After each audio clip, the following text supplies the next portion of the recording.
Okay, today we'll started study the constraint optimization problems. We jumped skip the chapter about the non-simplex methods.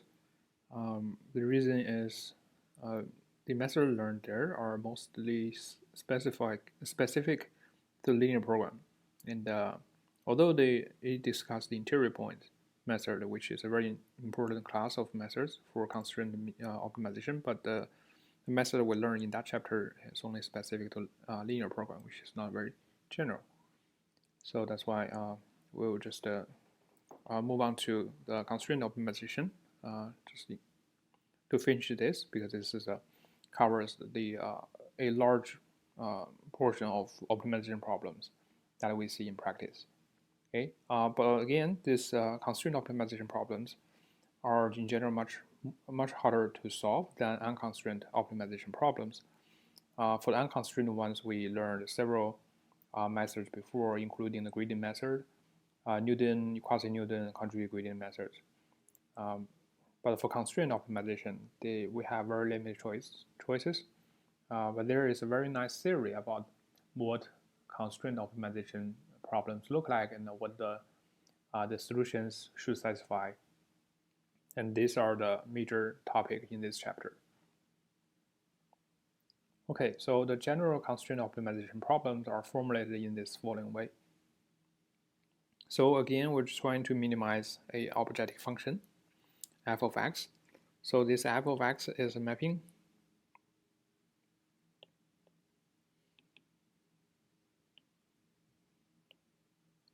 So f is a mapping from Rn to R.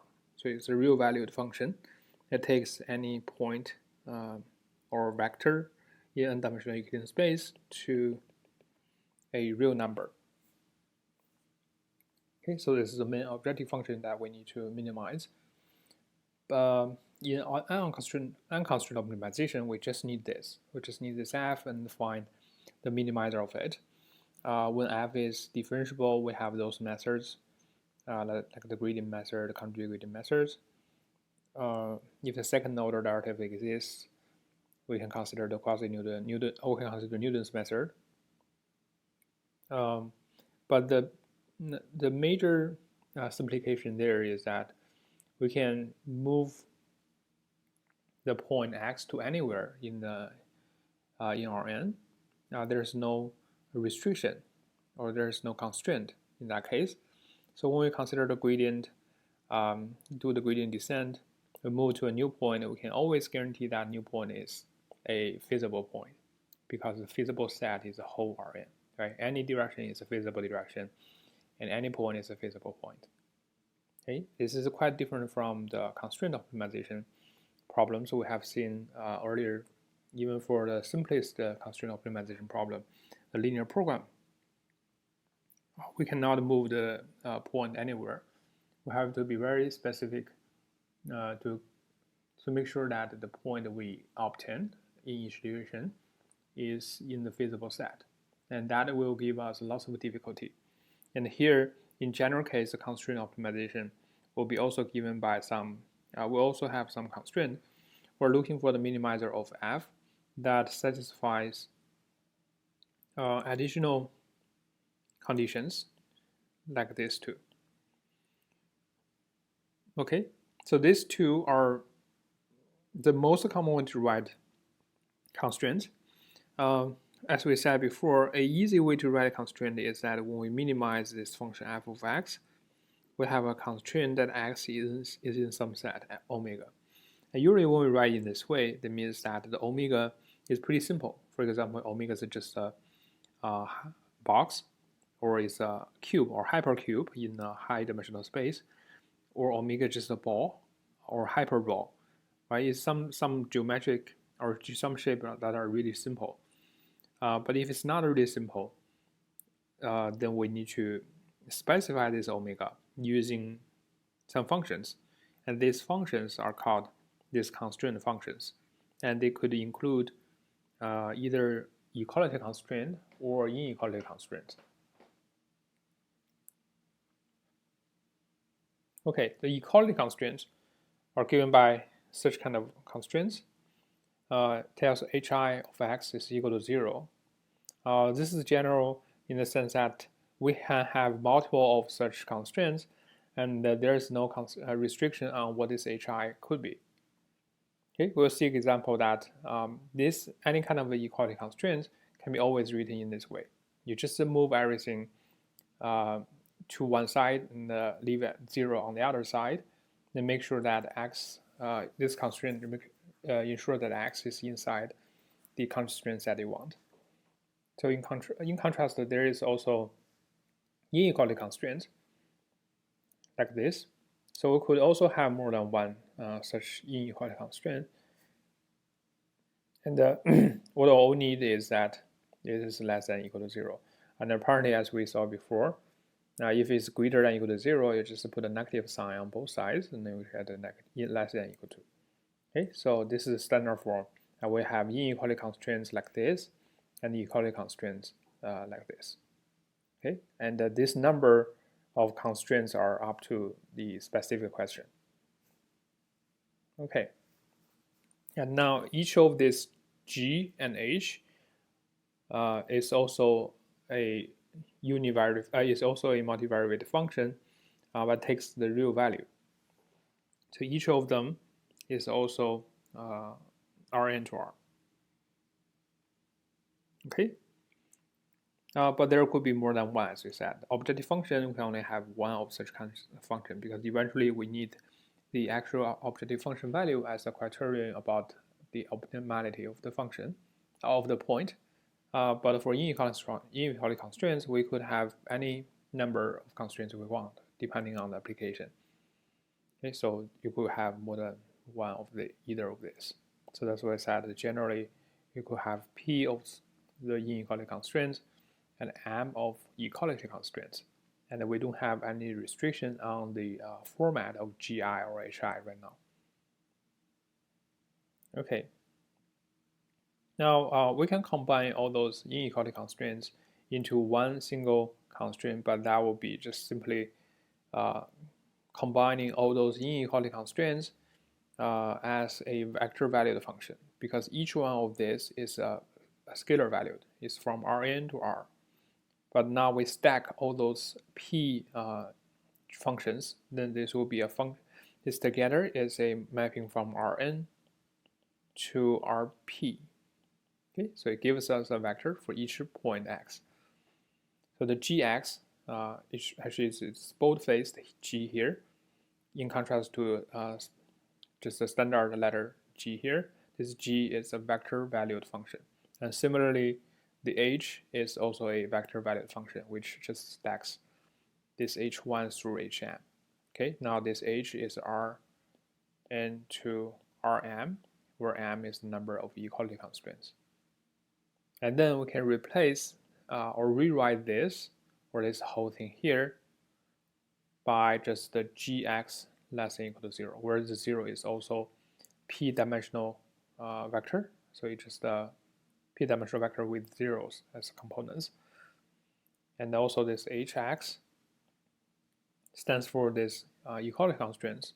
So this hx equal to 0, again, this 0 is a m-dimensional vector with all the components at 0. So the hx equals 0 will stand for this equality constraint. Okay, so then we can simplify the notation.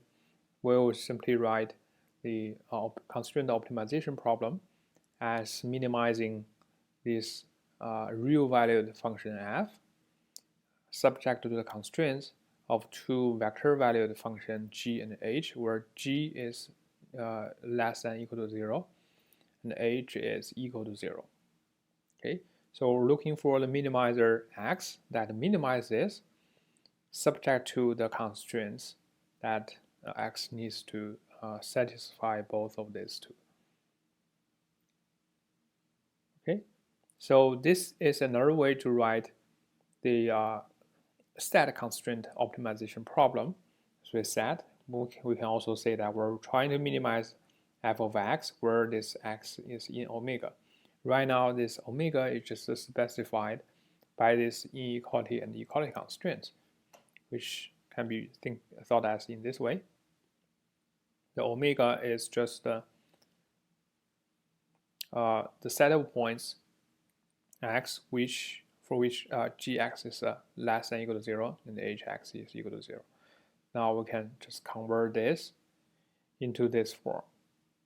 Okay, looks simpler, but essentially it's exactly the same problem, and all the difficulties are still lies on this constraint here. Okay, so take an example. The linear program in the standard form is a constraint optimization problem, where we have, remember, the standard form of LP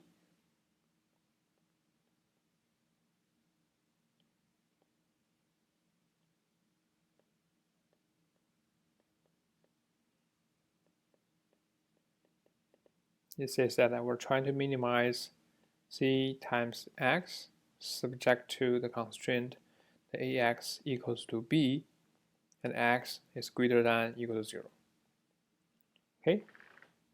Now apparently the objective function is this, equality constraint is this, inequality constraint is this, but they're not pretty much in the standard form, especially the constraints. Now let's make a connection between this linear program and the general format or general form of the constraint optimization. So here we can just define our f of x to be c times x. So this is a scalar valued function. It takes any vector x as input or as argument and output the inner product of c and x, which is scalar. Okay, and this will be the function value. So f is a mapping from Rn to R. Okay, and this c is a given vector, so it only depends on x now. And next, we have ax equals to b, but we want something, some 0 on one side, everything else on the other side. So apparently you can move this b to the left, subtract b on both sides. We have ax minus b equals to 0. Okay, so now we can think this this h function. H is a function, a vector value function of x, and that takes x as the input and gives ax minus b as output. Okay, or returns the value ax minus b. So this is it's a Rn to Rm. Remember that m is the number of rows in A or number of components in B. Okay, so that's the dimension of H. And finally, we have x greater than or equal to 0. But with the standard form requires something that is less than or equal to 0, and obviously you can just put negative sign on both sides. We'll get negative x less than or equal to 0. And now we can just set our gx to be negative x. So now this gx is the mapping from Rn to Rn. Okay, so there will be giving us a n-dimensional vector. It's the negative of the input x. Okay, now if we set f to be in this way, and g is this, and h is this, then we can see that the linear program here is a standard form. It's the standard constraint optimization problem. Okay, but this could be just the simplest constraint optimization problem that we see when we have this format. Okay, and we already see that the difficulty arises from the linear program. When we deal with this problem, there are many interesting properties of this problem, and there are many complications in solving such kind of problem. That's why we developed the simplex method, which is one of the state-of-art methods for solving this, and it's completely different from the method we learned for unconstrained problem, where I can freely take gradient descent.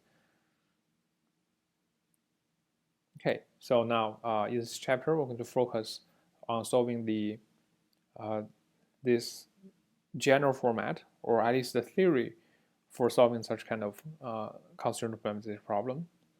And the first step is study the case where we only have equality constraint. Like we only have this one, but not this one. Okay, so that's the first subject, and later in this chapter, we're going to study the case where the inequality constraints are also there. Okay, so now the equality constraint problems. So that means we're trying to minimize the function f subject to a equality constraint hx equals 0. Or we can see that the feasible set is given by this. Okay, and apparently there are many kind of problems that are equality constraint, and sometimes even we have a unconstrained problem, we can convert it into a constrained problem. A typical example is this. For example, we have trying to minimize the function f of x, y. Just f, x. Okay, and this f is actually composed of two functions, f1 of x and also f2 of x. Okay, or it could happen that it depends on x.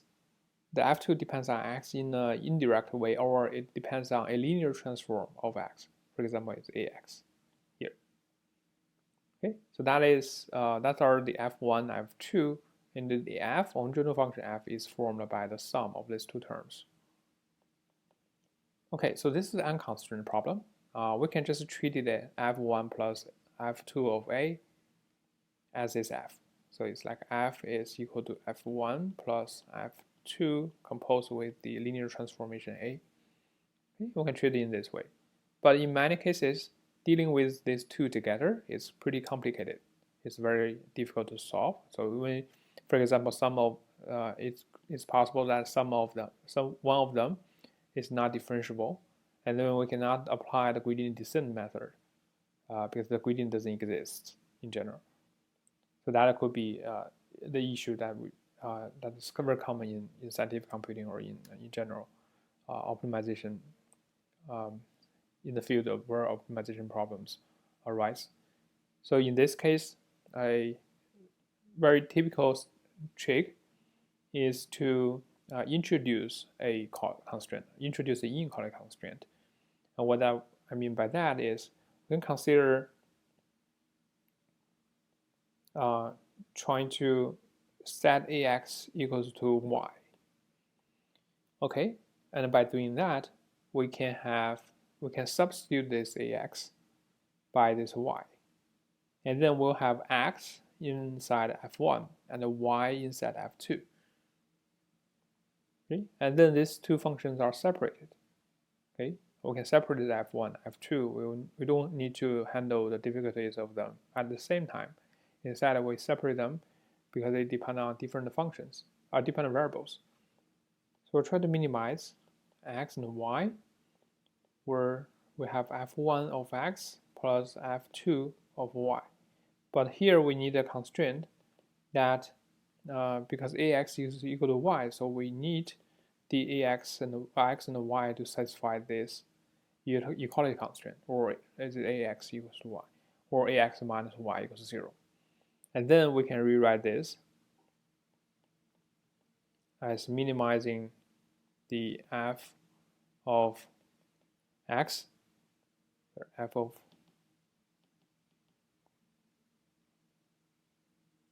I can thought this is as a function of I give it a new name f bar of z, which is defined as f bar of x and y. Now I'm at z is just the combination of x and y.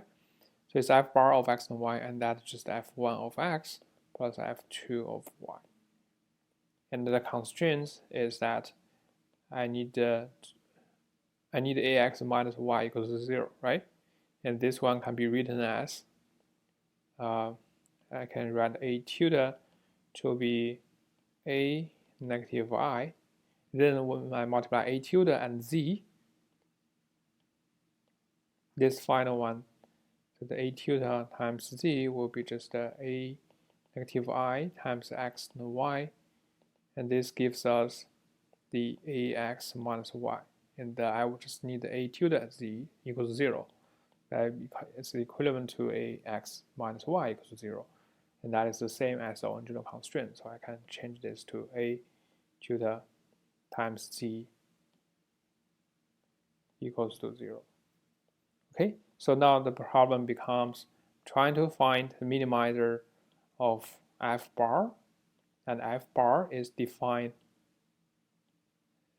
f bar of z is defined as the f1 of x. That means the f1 is applied to the first portion of z, and f2 is applied to the second portion of z.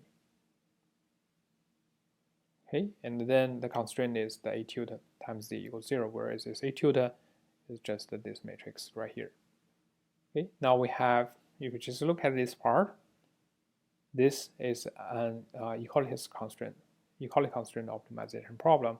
And compared to the original one, which is unconstrained, this one could have extra benefit because now this z is actually composed of two variables, x and y, and they only appear here, and they are connected in this constraint here or this constraint here.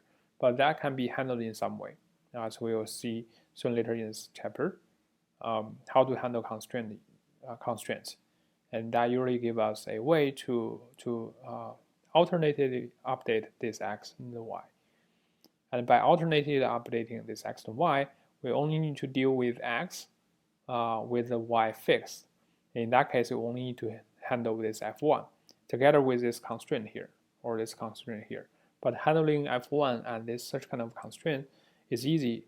When y is fixed, the computation of x could be very easy.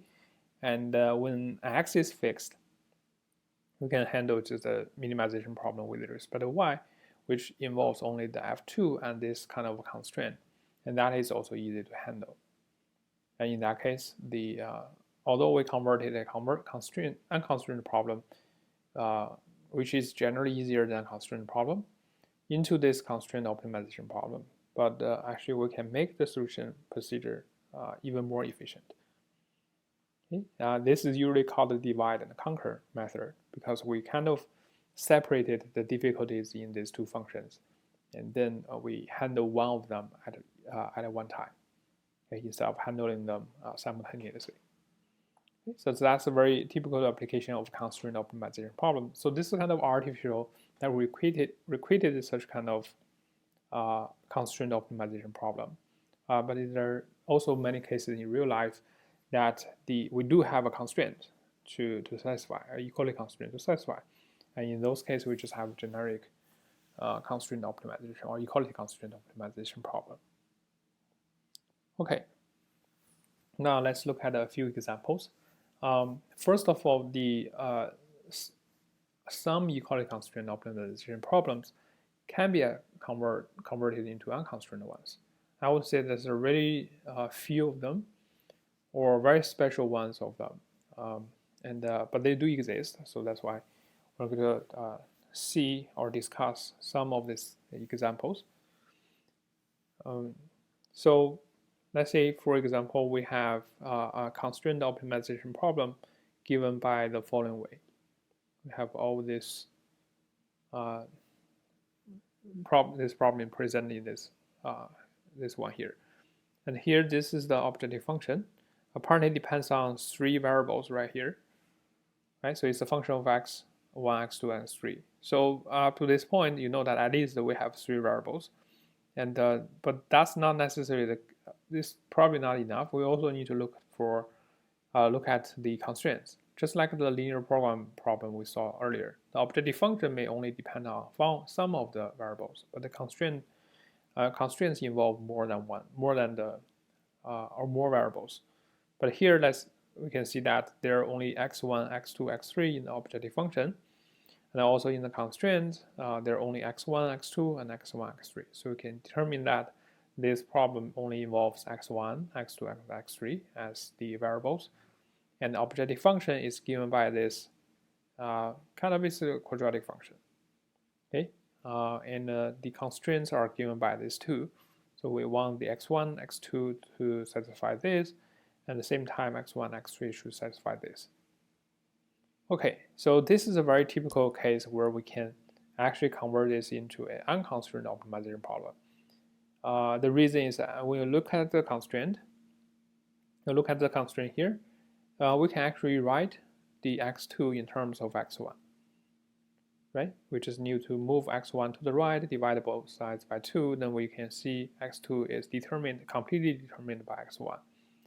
And similarly, this one, we can move this to the right and divide both sides by 5, and then we can write x3 as a function of x1, and it's also completely determined x1. Okay, so that's what I said. We can rewrite the two equality constraints into these two equality. One is the relation for x2, or write x2 in terms of x1, or in terms of x1, and x3 is also written in terms of x1. And in this case, the reason we can do this is because once we know what is x1, the x2 and x3 have no other choices, because all of these two constraints need to be satisfied. So in this case, we can treat x2, x3 as a function of x1, and then we can substitute them back into the objective function, because the x2 should be just this. And also all the x2s you see can be written as this, right? And also here. And for x3, it's the same thing. Just substitute this to x3. That's only x3 there, so just substitute to this. Okay, now after doing that, we can eliminate x2 and x3 from this objective function. So we only have a objective function written in terms of x1. And there will be no constraints anymore, because we already taken the constraints into account. We already, when we do this, already implicitly say that x2 should be equal to that, x3 equal to that. So now we write this as a function of x1 only. And if this is a function of x1 only, then you can imagine we just have a function f of x1, and this is a mapping from R, because x1 is a scalar apparently, and it's mapping to R. So we can apply any unconstrained optimization problem to this. Since this is one-dimensional, and then even applying the Newton's method is totally okay, because the computation is very cheap. Okay, but also we can consider a gradient method, gradient method, Newton, quasi-Newton, conjugate gradient. But actually, in 1D case, they can apply any of them, and even secant method is applicable. Okay, it doesn't cause any issue. So you can just solve for x1. Now, once you solve the x1, which is the minimizer for this f, we can apply these two equalities to get x2 and x3. Okay, so that's not really a constraint optimization problem. It's just an unconstrained one with respect to x1, and the rest will be simple. Okay. Now let's look at another example. This is a little bit more complicated, because we have a optimization problem where the objective function is x1, x2, but the constraint is not that simple. It has x1 squared plus 4x2 squared equals to 1. Okay. Now, why this is not as simple as the previous one is because we cannot write x2 as uniquely determined by the x1. Because, for example, here, when x1 is 0, the x2 squared is supposed to be 1/4, and the x2 itself could be 1/2 or -1/2. So there's a sign change where x2 cannot be completely determined by x1.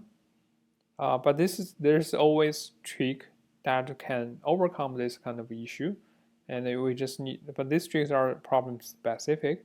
For this problem, we can see that we're trying to maximize the product of x1 and x2. Apparently, you would choose the same sign for x1 and x2, right? They should be both positive or both negative. Otherwise, we'll get a negative value here and cannot maximize this.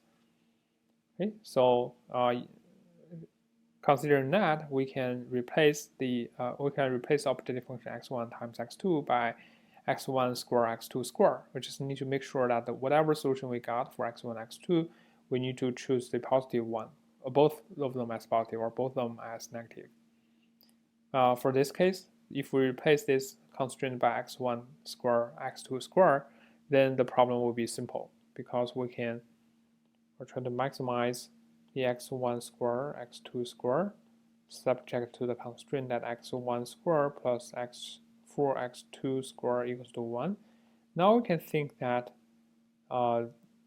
this x1 square is a variable and x2 square is another variable. And then we can just think this as y1, for example, this as y2, and then we have y1 plus 4y2 equals to 1. Okay, and the objective function becomes y1 and y2. Okay, and they are both non-negative because they are square of some variables. And then we can solve for y1 and y2, and then take a square root of each one of them. We'll get x1 and x2. Or we can put negative sign for both x1 and x2. We'll get the same result.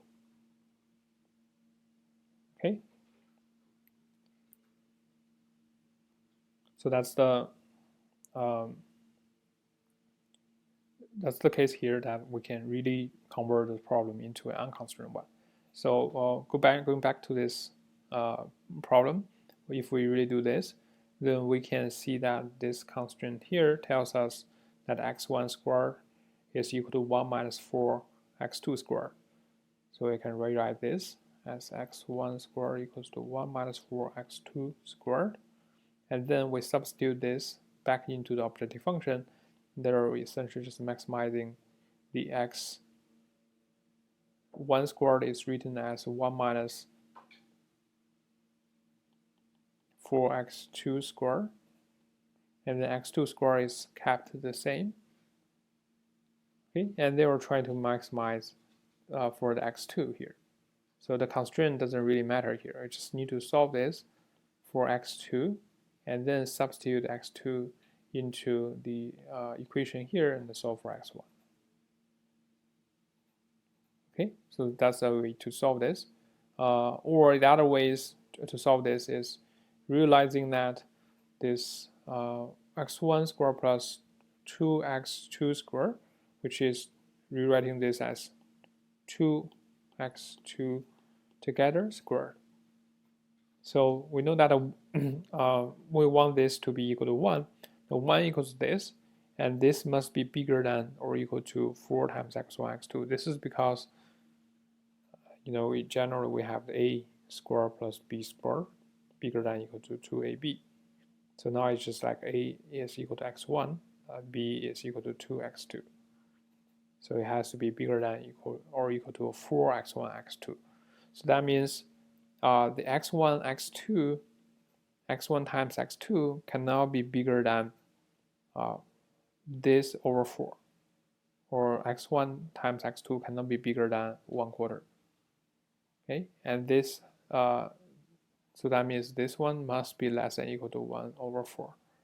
And the question is, since we are trying to maximize it, the question is if we can reach to 1 over 4.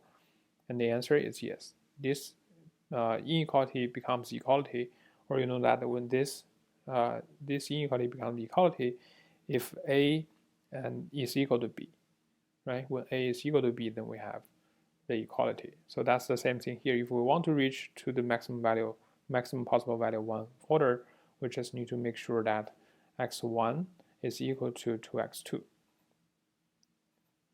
Okay, and to achieve that, we know that x1 needs to be equal to x2, and at the same time, you put them together, this is equal to 1. This means that this one is 1/2, this one is 1/2.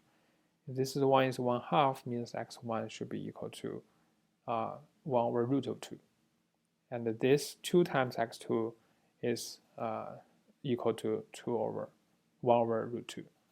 So x2 itself is 1 over 2 times root 2, or you can multiply the root 2 on both sides. On the numerator and denominator, we get this. Okay, so these are the choices. Apparently, we can also put negative sign of them. When I put negative of them, it will get the same result, because the x1, x2 will still have the positive sign. Okay, so this one has two maximum points, or two maximizers, and they're equally good because they both satisfy the constraint and they both maximize the objective function. Okay, so that's the this constraint optimization problem, which can be written as a unconstrained problem, and that is usually easier to solve. Okay, but apparently this is a very rare case in practice. If we have such kind of problem, we really just can convert them immediately. We don't need to really handle the unconstrained constrained one. So we're just treating them as the unconstrained optimization problems. But in general, what do we do? Okay, now let's consider a general theory to solve a constraint or equality constraint optimization problem. The problem is written in a general way, as we saw before. We need to minimize f of x subject to the constraint, equality constraint hx equals 0.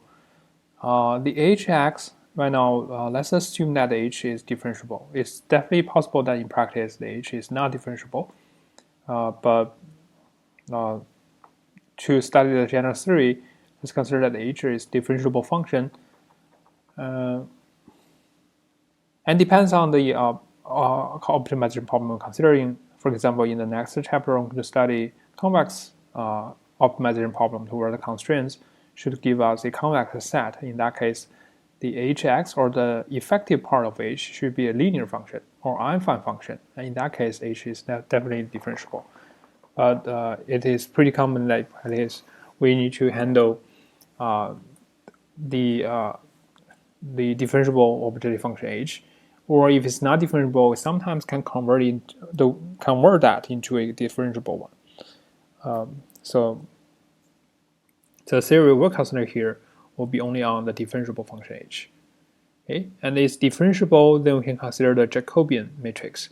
So the Jacobian is not it's really a strict, or it's a complicated concept, because Jacobian is pretty much, you can think it as the gradient. The difference from gradient is that usually when we consider the gradient is applied to real valued functions. For example, this f function, because it's a mapping from Rn to R, so it's real valued. When we take the gradient, we get a vector, so that is without the gradient. But the Jacobian is just similar, because the h is a vector valued function. It is a mapping from Rn to Rm, right? Thus we know that this h of x, if you like, you can write all of them as vectors, because x is m-dimensional vector and h is m-dimensional vector. It gives us the value of h1 of x. And h1 of x is a real value. It's real valued, and up to hm of x. And all these are Rm. Right? All these are Rm.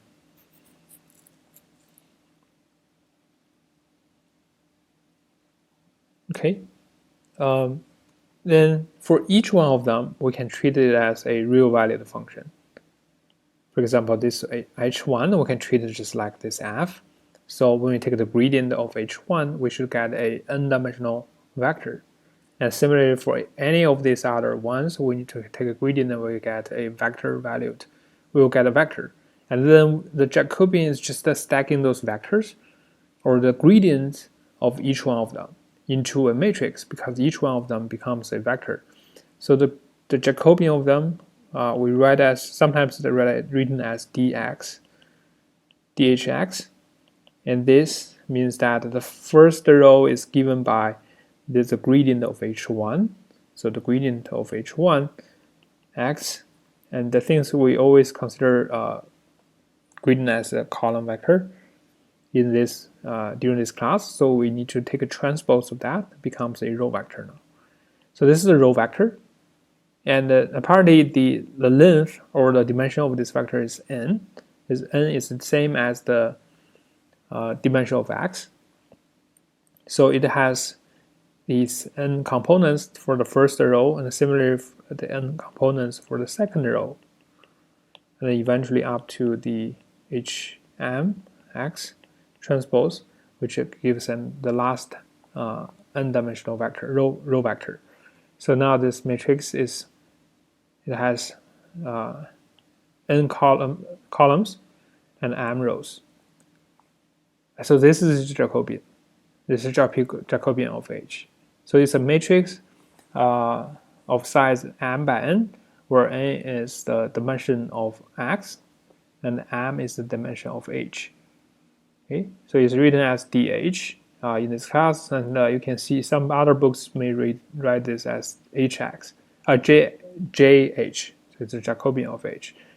And sometimes people just write as gradient of H because it's just stacking the gradient for each component of H. Okay, but we're going to adopt this notation in this class. So as I said, this is an m by n matrix this way.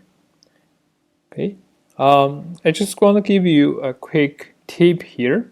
When you were working on a function, say for example, a function f is from Rn to Rm, then the gradient or the Jacobian of this f always in the dimension of m by n. Okay, so this m, you first write this m as the output dimension, and this n as the input dimension. Okay, so that's df. And this is just a generalization of the gradient, because if f is in from Rn to R1, where m equals to 1, so I can write the 1 here, then the df, which is just the gradient of f, should be, according to what we said before, it should be 1 by n. Okay, so 1 goes first.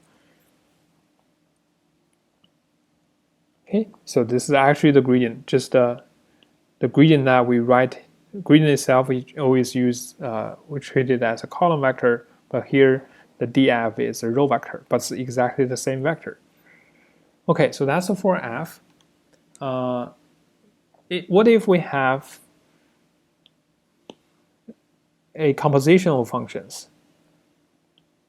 Okay, for example, or we have two functions, g and h.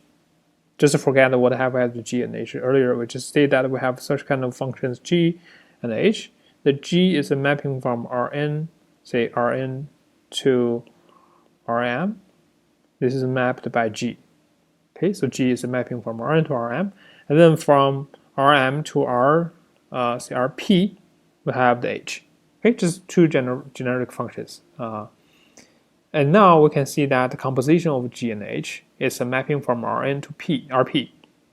So we can call this as f, and that is treated as the composition of g and h.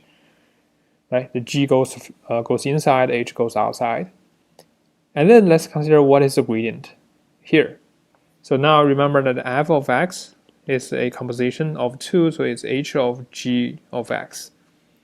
Okay, then by chain rule, we should know that the df, the Jacobian of f at x, is equal to, by chain rule, so you just consider the gradient or the Jacobian is applied to each one of them. It should be applied to the h, dh of gx, and then apply the Jacobian inside to g, so it will be d of gx. Okay, so this is supposed to be a matrix. It should be the Jacobian of h evaluated at the point g of x. So g of x is considered as a point in Rm. And then we'll need to apply the Jacobian of g at the point x, which is n-dimensional. It's a point in n-dimensional space. So here, this one is treated as a point in Rm, and this is treated as a point in Rn. Okay, so now let's see what is the dimension of these two Jacobi matrices. So remember that this is essentially the Jacobian of H, and H is a mapping from Rm to Rp. And according to what we said before, the one that I just erased, if we have a mapping from Rm to Rp, the Jacobian should be a matrix of size P by M. that means this one should be dimension p by m. Okay, so it's a matrix of size p by m. And similarly, the dg is the Jacobian of g at the point x, but g is a mapping from Rn to Rm. So that means the Jacobian of g should be a matrix of size m by n. So this one should be m by n. Okay, if I ignore the r, we just write the size. Let me just write the size here. So it's p by m and m by n. So this one is p by m, and this one is m by n. Now we're multiplying these two matrices together. You know that if we have two matrices of this size, then eventually we should get a matrix of p by n. Right? The m will be cancelled. So number of columns in the first matrix is equal to the number of rows in the second matrix, and multiply them together, it will end up with a matrix with the same number of rows as the first matrix and the same number of columns as in the second matrix. So that will be the eventual results. Now that's what happens on the right hand side. Then it's supposed to be the left hand side is supposed to be p by n, right? And that is not surprising because the f right now is considered as a mapping from Rn to Rp.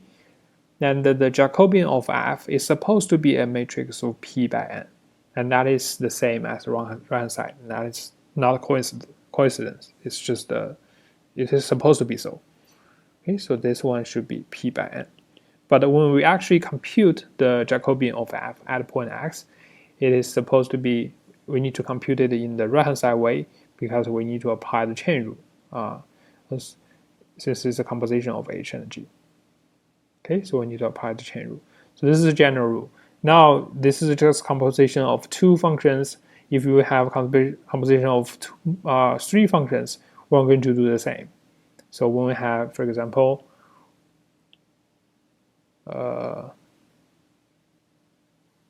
b by n. So suppose we have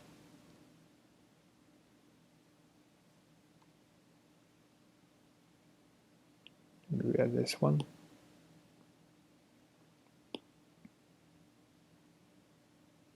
So suppose we have g from Rn to Rm, h from Rm to Rp. Then say we have another function which is u is from Rp to Rq, and then we have a mapping f. It's just a composition of all of them. So f is equal to the u of h of g of x, and then if we apply the chain rule, then the Jacobian of f at x, as you can see, is supposed to be the du at the point h of g of x.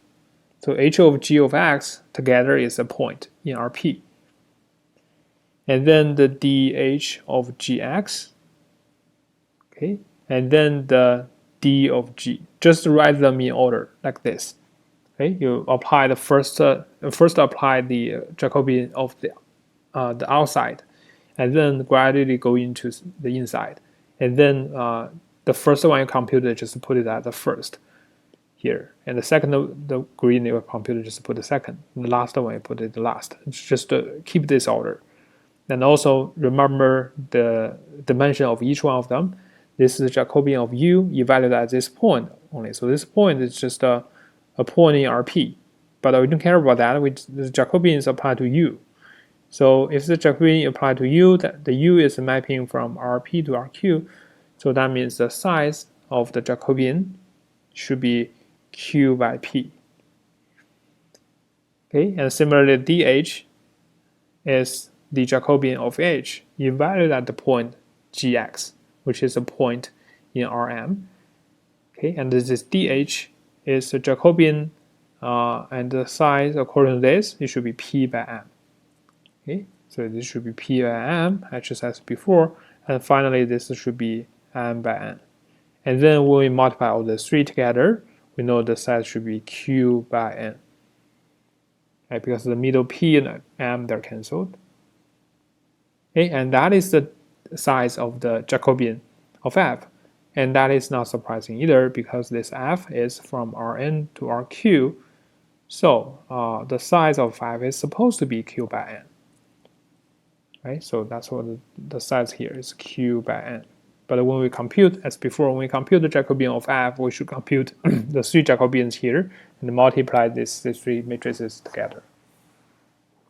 Okay, so that's a trick to consider to compute the gradient of some compositional functions, and always then if you always follow this rule by doing the chain rule for the outside first, and put the whatever you computed earlier first as the beginning, as the beginning, and then gradually go into inside and keep the dimension of this. And remember, the dimension is computed by the output dimension. It's a matrix with the output dimension by the input dimension. For example, this one for H is just P by M, like this one. So if you always do this order, then you will never make any mistake.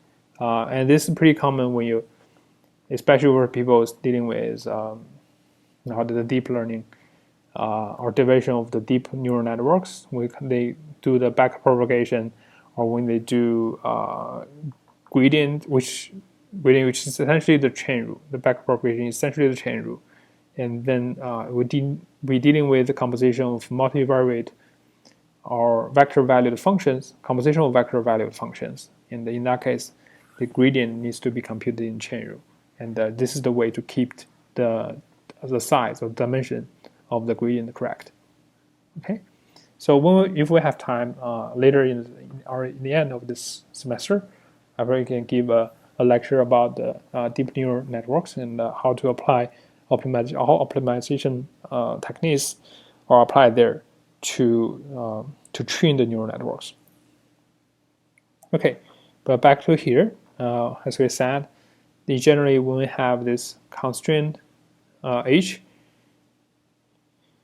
here, then we can consider the Jacobi matrix. Now you should be pretty familiar with the Jacobi now. The Jacobi matrix, it's just since H is M by N, so the Jacobian should be H is from Rn to Rm, so the Jacobian should be a matrix of M by N. And what this Jacobian matrix actually is just to look at each of the components of H and take the gradient of them and put the gradient of them as the rows into this matrix. Then we get this Jacobian matrix. Okay, and I have a definition to specify a point as a regular point. So we see this point X, a regular point, if the rank of this matrix H, this rank of the Jacobian matrix of H is equal to M. The rank of this is equal to M. So now we know this is M by M matrix. If the rank is M, then you know that M must be less than or equal to N. Right? Must be less than or equal to N.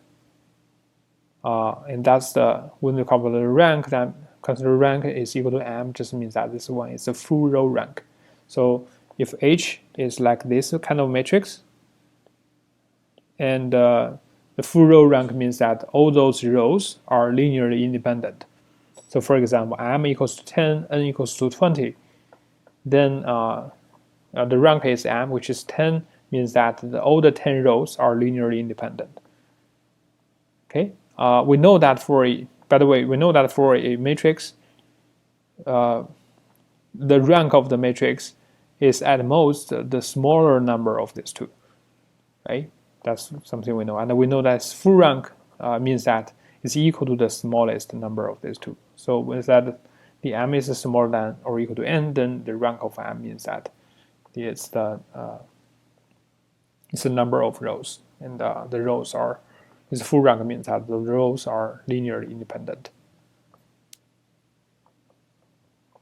Okay.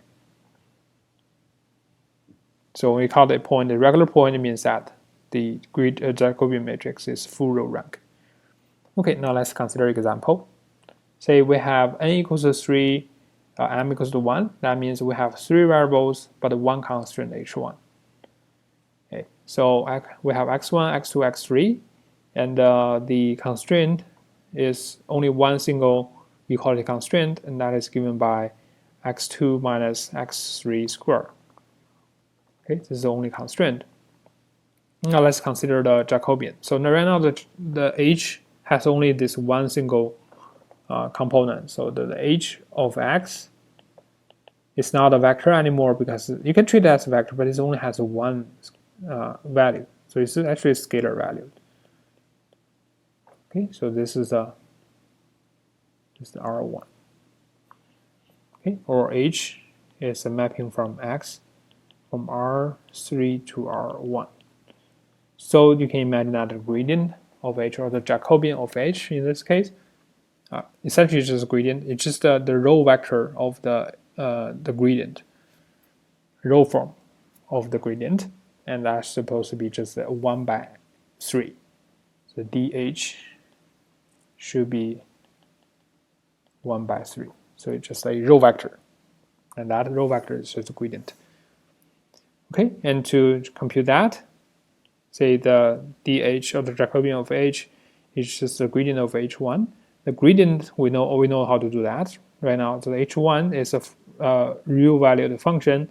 So the gradient of h1 is just the partial h1, partial x1, partial h1, partial x2, partial h1, partial x3. Just the partial derivatives.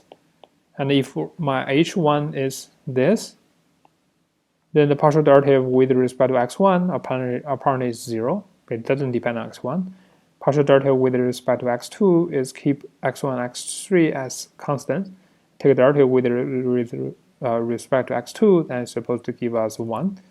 And finally, the partial derivative of h1 with respect to x3 should be -2 times x3, because x1 and x2 are treated as constants. So it should be 0, 1, -2 x3. And this is the gradient, and when we put it back to the Jacobian, it should just put that as a row vector, and that is this. Okay, so I just put this as a row form here. And apparently this Jacobian matrix is 1 by 3. So it's a matrix of 1 by 3, and let's look at the rank of this matrix. Essentially just a vector. The rank of this is just look at the components here. The rank could be either 0 and 1. If it's 0, that means all these 3 components are 0. That is a matrix of rank 0. Then apparently this is not the case, because we at least have 1 here. Okay, it doesn't matter what x3 is, what has 1 here. That makes this row vector, the rank of this matrix, as 1. Okay, it doesn't matter what x is. So the rank of this the Jacobi matrix is equal to 1 everywhere. Okay, and that also means every point in R3 is a regular point for this h. Okay, and what this rank actually means, apparently it has a very much deeper meaning of this rank. And for now, I just think that if we have 3 variables, x1, x2, and x3, then we actually have points moving around in 3-dimensional Euclidean space. And we have one constraint here. So actually what this constraint is, if you want this to be equal to 0, then what that means is just x2. So the h1x equals to 0 is the same as x2 minus x3 squared equals to 0. And that means x2 should be equal to x3 squared. So what this one mean? What does this one mean? Apparently it doesn't depend on x1. It just requires that x2 should be related to the x3 in this way. Now let's look at what happens in this coordinate system. There's x1, x2, and x3. So it only requires that x2 to be equal to x3 squared. Now, let's think the x1 doesn't really matter. We'll just look at x2, x2, x3 plane. If x2 is equal to x3 squared, then in this x2, x3 plane, that means this. Right? So this curve is x2 equals to x3 squared. We can think that when we have y equals to x squared, what happens? It's like this shape. This is the x, this is the y, and then we have this parabola, right? And now it's just like the x is the x3, the y is x2. Then we should have this shape. Okay, this is a the curve on this y2 x3 plane. Now it doesn't matter what is x1 is, it's always like this. So if you, this is when x1 equals 0, we have this one, which is completely inside x2, x3 plane. But when x1 is not 0, it's a new point, we're going to have the same thing, right? x2 is supposed to be, still supposed to be x3 squared. So it's like, at this point, also have this shape. Okay, or I should write in the, draw in this way. And then we extend to negative part of x, we should have this. So it's like we're, kind of bending a piece of paper and to form a parabola, so that the the opening is facing to the right, to the x1 direction. So if I draw that, it probably looks like this.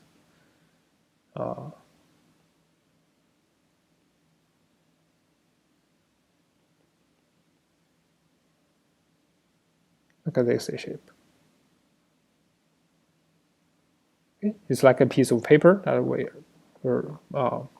kind of folding it and form a parabola is facing to the right, and this center line is the x1, and they're facing the right. This is the x2 direction, and this is x3 direction. Okay, so it's just like this infinitely long piece of paper, and they're bended in this way. So you can see that this is like a surface in a three-dimensional space. Okay, and the side, the dimension of this surface, you can consider the dimension of the surface, which is it's kind of a plane, right? Just at each local point locally, you can treat it as a approximation of a plane, of a two-dimensional plane. But this kind of shape has its own dimension, and the dimension is equal to 2. And now you can see the relation between 2 we got here and the number of constraints we had earlier for h. There is a one constraint, h1. By the way, when apply the one constraint, we get a surface of dimension 2. And 1 plus 2 is the total dimension 3. Okay, so this intrinsically tells us that the relation between this the number of constraints and the set dimension of the feasible set. Okay, and this actually will be giving us a general theory soon later on. Okay, so that's one of the examples, and we consider a modification of that example. We have again n equals to 3, and now we have 2 constraints instead of 1. So the number of constraints is equal to 2.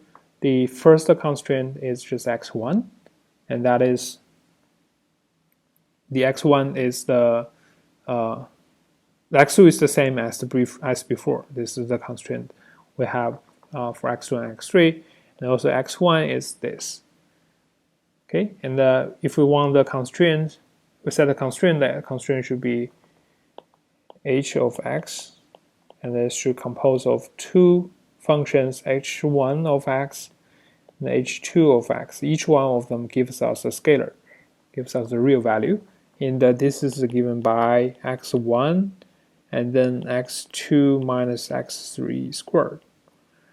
And now the Jacobian of this matrix, Jacobian of this H is supposed to be, we put the gradient of H1, I put it as a row, and then gradient of H2, again put it as a row vector, and this should be 2 by m. Maybe 2 by m. 2 by 3, right? You know that it's n equals to 3, m equals 2, so H should be 2 by 3 matrix. And what this 2 by 3 matrix is, we just look at H1 and take the gradient of H1. Then you know that when we take the gradient of H1, we need to take the partial derivative with respect to x1, x2, x3, and partly if the H1 is this, take the derivative with respect to x1, it will give us 1. Take the gradient derivative with partial derivative with respect to the other two variables, x2 and x3, will give us just 0. So that means the gradient of H1 is just 1, 0, 0, and that is the first row here. And for the H2, the gradient is someone we just computed before for the previous example, and the gradient will be just the partial derivatives for this one, and it will be 0, 1, negative 2, x3. Okay, and then we stack these two row vectors together, we get a 2 by 3 matrix, and that is a Jacobian of H at any point x. And now let's look at the rank. The rank of this matrix is apparently is at most 2, and it's the number of linear independent rows in this matrix. And apparently, it doesn't matter what this x3 is. The rank of this 2 is always 2 because we already have this part here, right? So these two rows cannot be linearly dependent, and that means the 2 is the rank here. It's the row rank. Okay, and now you can see you have this. We first recall what the constraint gives us. So since we want this constraint to be equal to 0, so that means we want this h of x to be a 0 vector, and that also means x1 should be equal to 0, x2 minus x3 squared is equal to 0.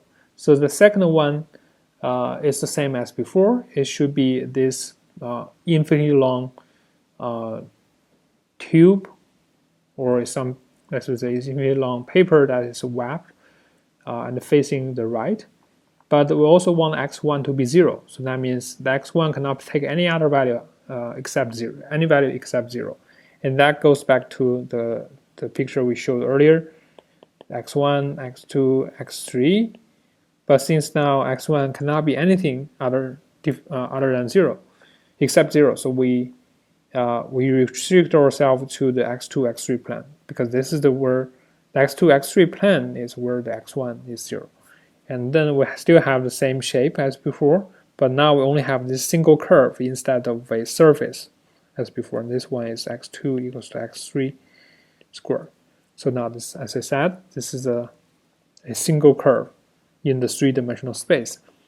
And this dimension is considered as 1, right? Because the single curve is like a line. So the dimension is 1, and the number of the rank of the matrix is 2, which is the same as number of constraints. So again, if the rank is 2, then the dimension of this constraint set or feasible set will be equal to 3 minus 2, which is 1 right now. And that is the situation we see here, because this feasible set is this only. My minimizer must be found over on this curve rather than in the whole space. Okay, and that is in contrast to the previous one. Here, when we're trying to find a minimizer of f subject to the constraint hx equal to 0, the point x must be on this. We're finding the minimizer over this two-dimensional surface. Okay, so that's the difference between them.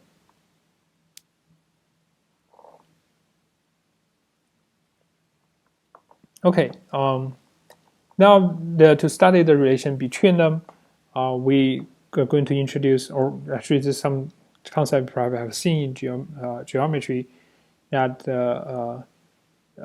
it's called the tangent space and the normal space. Okay, so let's first consider a curve in n-dimensional space. So we say that x is a curve, means that x is a mapping from an interval AB. So this is just the interval in R. It's from mapping from interval to Rn. So what this one is just a mapping. The x is a vector valued function.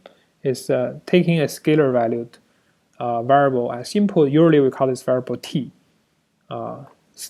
because in most of times this t refers to time. So that's why we call it t. But it could be other variables too.